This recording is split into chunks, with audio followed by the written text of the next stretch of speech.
Hi, Ahron here. Welcome back to my channel. Today, I'm going to show you how I made an African retro sieve out of two woods, paddock and oak and resin together. So let's start and let's go ahead. Don't forget to subscribe to my channel, remarks, and of course, like my channel. Let's go. After cutting the slots, I'm going to close them down on one side, hot gun glue plastic, and then I'll put resin from the other side. I'm going to close two parts because I'm going to close later another two parts. I'm going to use a syringe to try to force the resin into the slots so I'm not going to get bubbles. And I'm putting it in a bucket so in case that it leaks, it's not going to leak on my table or on the floor. And this way, in case it does, I can't put it in a pressure pot. It's too big. I'll have to get myself a bigger pressure pot. Um, and that's one is after I took it out of the plastic, it did not leak at all. And now it's time to do the second slots that I didn't want to do from the beginning because the whole thing will fall apart, of course. And then I'll go and do exactly the same like I done before, and I'll put with hot gun glue and two plastic from both sides.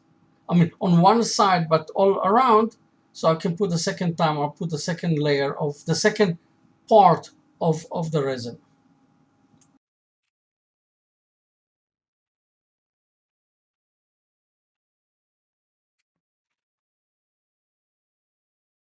This time, or I got lucky, or I learned how to do it properly because this time it didn't look leak at all. So I'm quite happy. I'm quite chuffed.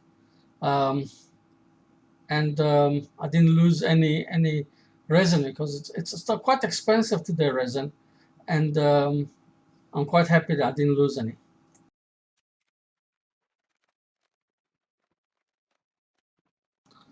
This aluminum bucket I'm still going to use for something else a little bit later, so I'm not throwing it away yet. I'm going to keep it till for the next project that I'm going to do on this one. Yeah.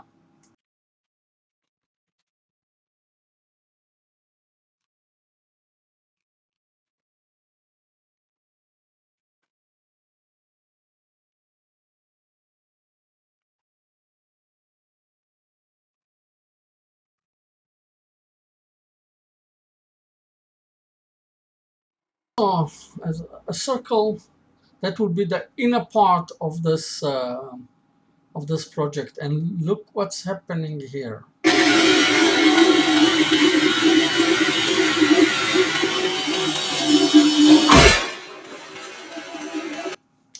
I think I made a mistake over there and I pulled back a little bit, and the saw snapped immediately, um, and I had to redo it.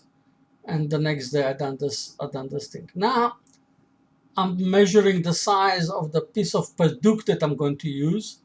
The paddock will be on the outside of the oak. I'm measuring it and I'm going to do two circles, and I'm going to cut the outer circle. I'm going to cut out on the bend saw. Hopefully this time it's not going to give me any trouble. Actually, it wasn't trouble, it was my mistake.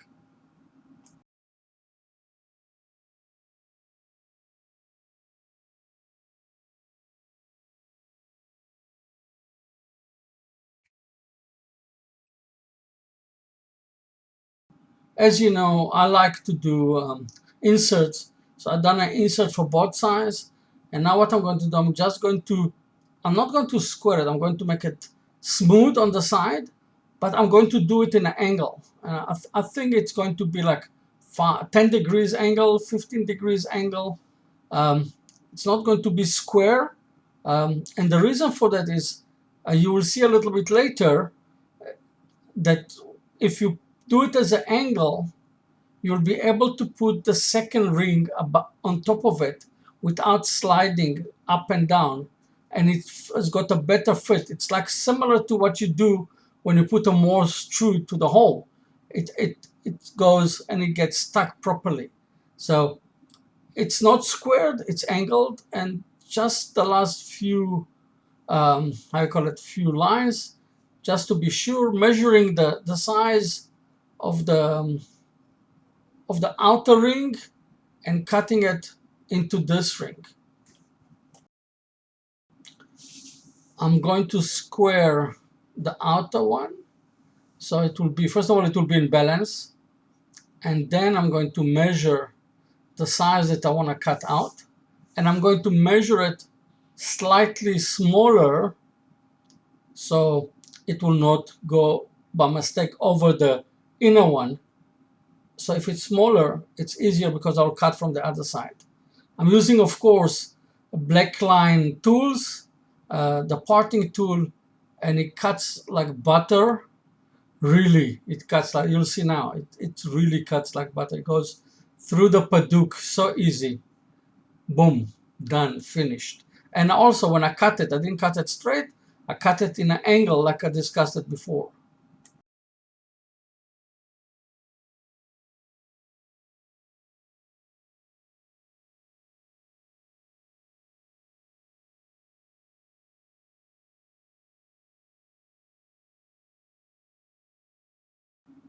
I'm starting with a small groove on the side till I get to the size of the inner ring, and then I can go, like here, I can go and just give it the angle again and put back.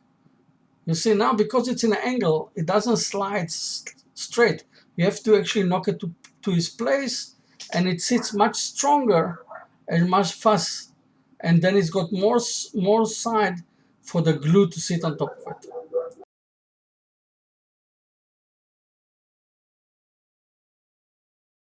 You see, I'm using this aluminum bucket. Didn't throw it away for nothing. And now I'm going to leave it like that for at least 12 hours. I'll try to leave it longer.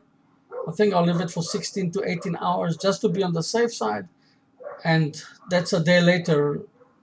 I'm going to start on the outside first of the sieve. I'm going to create the shape that I want to create on the outside. Going to create a base for it to sit in, and now you will be able to see already the how it's going to look in the end. Um, so that's the base. That's where I'm going to. That's how it's going to look at the back of it. I'm going to give it a little bit more of an angle. I don't like the angle, so I'm going to give it a little bit more of an angle.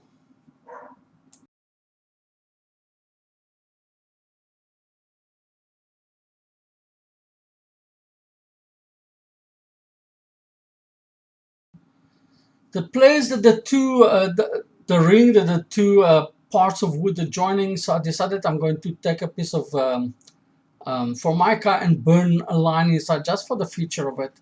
It will break in between those two. Now you can see the black line in between.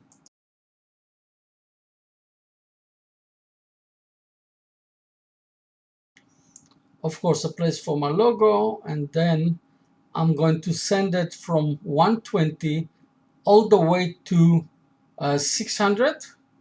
In between, I'm going to clean, because it's got the paddock and the oak, I'm going to clean with alcohol, and then I'm going to use Yorkshire grid, and I'm going to finish it with OB shine juice.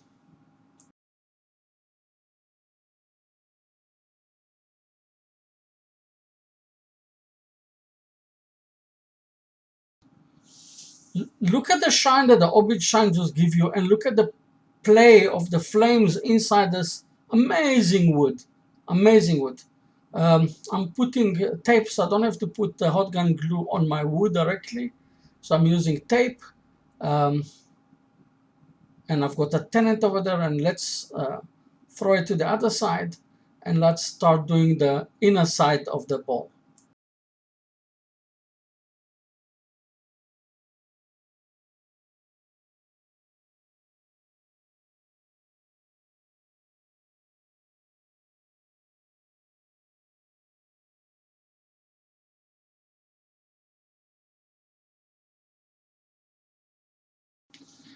You see that on this design I'm leaving a rim on the outside because it's supposed to be a sieve. Of course it's not a sieve because there is resin in those lines, but optical illusion of a sieve, and it's a retro sieve.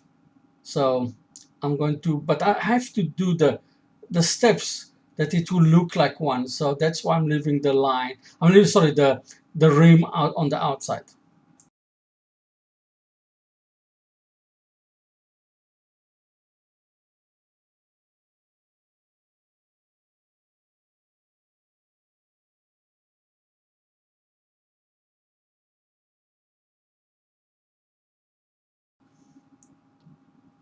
Again, in between the two parts in the line, I'm going to burn a black line. And now I'm going to take off the knob that holds it. I'm going to do it with a detailing tool from Easy Tools, the diamond shaped detailing tools.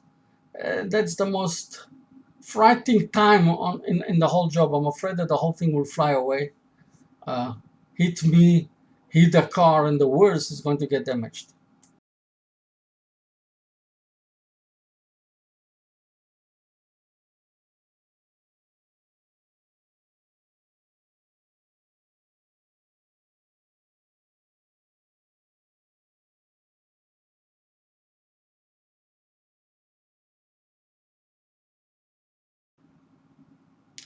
So far, so good. Looks like it's holding. Again, the same thing. 120, 600 in between. I clean all the time with alcohol. Then I will put um, Yorkshire grit and obi juice, shine juice.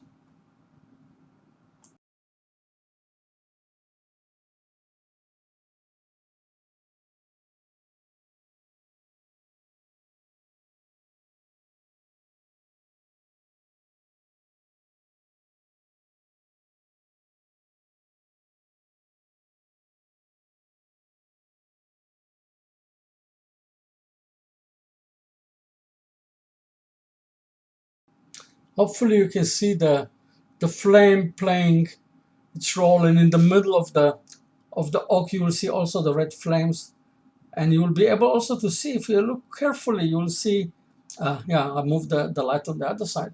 You'll be able to see the resin and the light shining through the resin. You'll see now when I finish with this thing, and I show it all the direction just now in a minute or two, you will see how the light goes through. Unbelievable, really works well. Of course, my logo.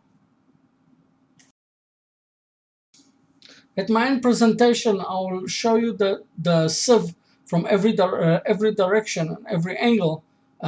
You'll see how beautiful it looks like. Hey everybody, Ahron here. Thank you for coming back to my channel. And today I made an African sieve, a retro African sieve out of paddock and oak. Paddock is an African paddock, African oak, and together with some resin. You can see the resin in the lines.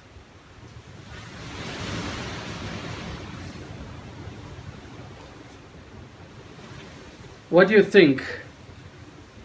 African paddock, an African sieve.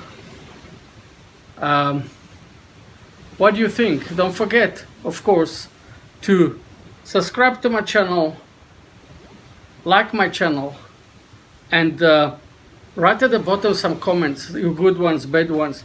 But what do you think about it? Is it a nice way? Is it a nice idea? Do you like it? You don't like it? Let me know. Look at the colors of the paddock. It's unbelievable. Look at the play of the gold and everything like that. Really, really, really plays nicely. Look at the colors playing inside. Let me just put it more towards the light. You'll see it. Can you see the play of the light? Unbelievable. Thank you again, and I'll see you in my next video. Cheers.